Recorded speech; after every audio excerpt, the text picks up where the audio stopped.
years before a single ball was kicked, years before the stadiums were completed, years before millions of fans started planning their trips. FIFA already knew there was a problem hiding inside the 2026 World Cup. Not a security problem, not a scheduling problem, not a construction problem, a fan problem.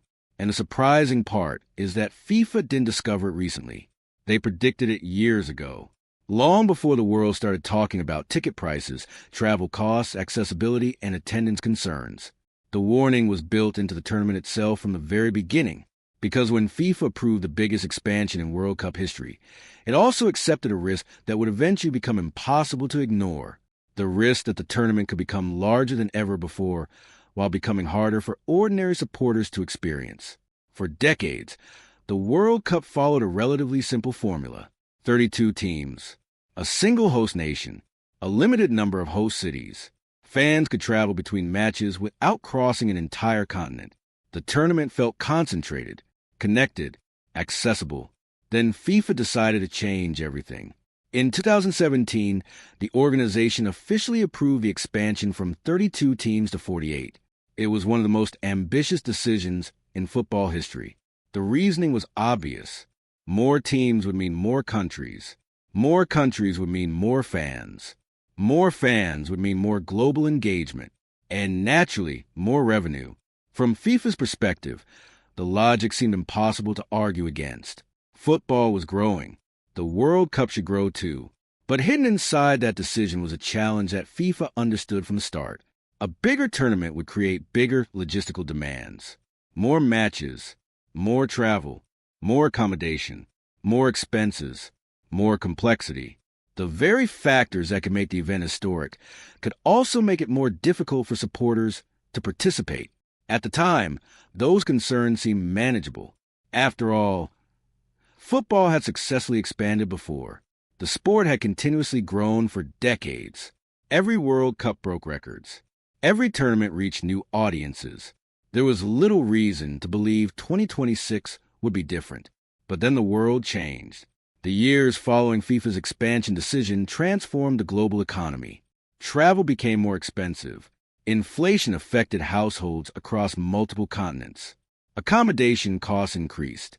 Transportation costs increased. Even everyday expenses increased.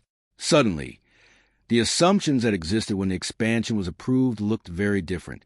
The tournament was still growing, but so were the barriers facing supporters.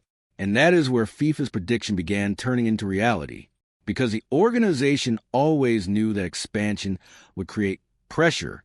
The question was whether fans would be willing to absorb that pressure. For some supporters, the answer remained yes. The World Cup is a once-in-a-lifetime experience. People save for years to attend. They plan entire vacations around it. They travel across oceans to support their national teams. That passion has never disappeared. But passion alone does not eliminate practical challenges. A supporter may desperately want to attend. That does not automatically mean they can afford to. And affordability has become one of the defining questions surrounding World Cup 2026. The tournament will be hosted across 3 countries: the United States, Canada, Mexico. On paper, that sounds extraordinary. 3 nations working together to stage football's biggest event. A symbol of international cooperation. A celebration of the sport's global reach. Yet the same feature that makes the tournament unique also creates challenges. Distance. A supporter following their team could potentially travel thousands of miles between matches. Flights become necessary. Additional hotels become necessary. Additional transportation becomes necessary. Every step adds cost. Every cost creates friction, and friction influences behavior. That is exactly what FIFA understood years ago. The organization knew that expanding the tournament would create more opportunities, but it also knew those opportunities would come with trade-offs. The challenge was whether the benefits would outweigh the costs. Today, that question feels more relevant than ever, because the discussion surrounding World Cup 2026 increasingly revolves around accessibility, not football quality, not player talent, not competitive balance. Accessibility. Who can realistically attend? Who can afford to travel? Who can fully participate in the experience? Those questions reveal the problem FIFA predicted years ago. A larger tournament naturally attracts greater attention. But attention does not automatically translate into participation. Millions of people may watch from home.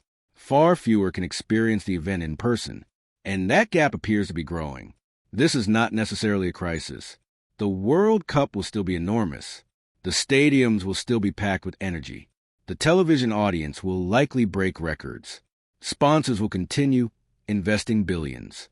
From a business perspective, the tournament will almost certainly succeed. But success is not the same thing as accessibility.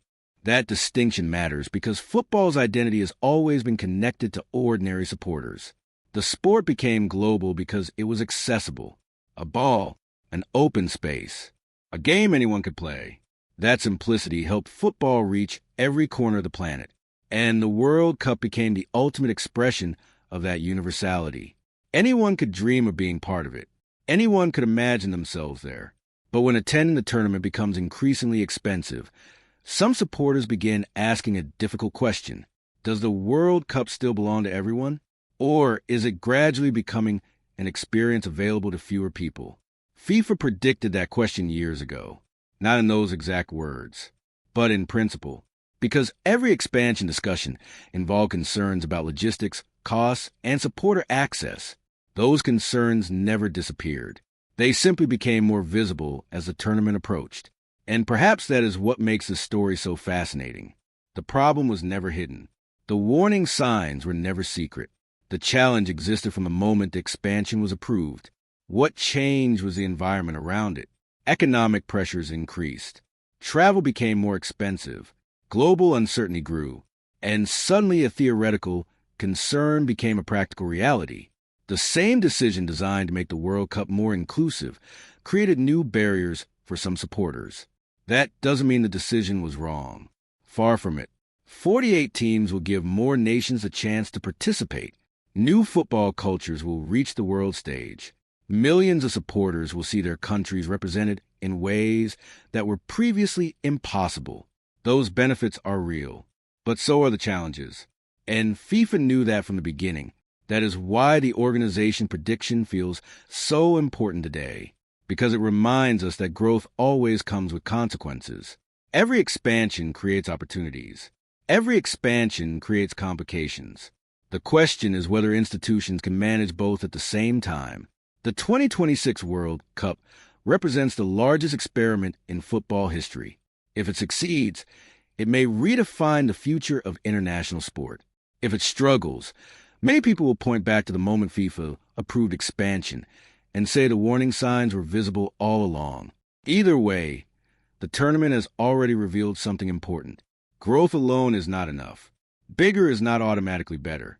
The true measure of success is whether supporters remain connected to the experience, whether they continue feeling included, whether they continue believing the World Cup belongs to them. Because football's greatest strength has never been its size. It has never been its revenue. It has never been its commercial power. Its greatest strength has always been its people, the fans who fill the stadiums, the families who travel across the world, the supporters who spend years dreaming about a single match. And that is exactly why FIFA's prediction matters.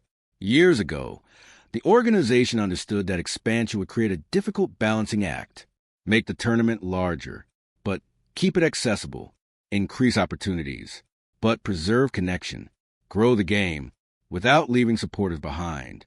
Now, as World Cup 2026 approaches, that prediction is finally being tested, not on the pitch, not in the boardroom, but in the experience of the fans themselves. Because FIFA predicted this problem years ago, the only question that remains is whether the organization can solve it before the world arrives.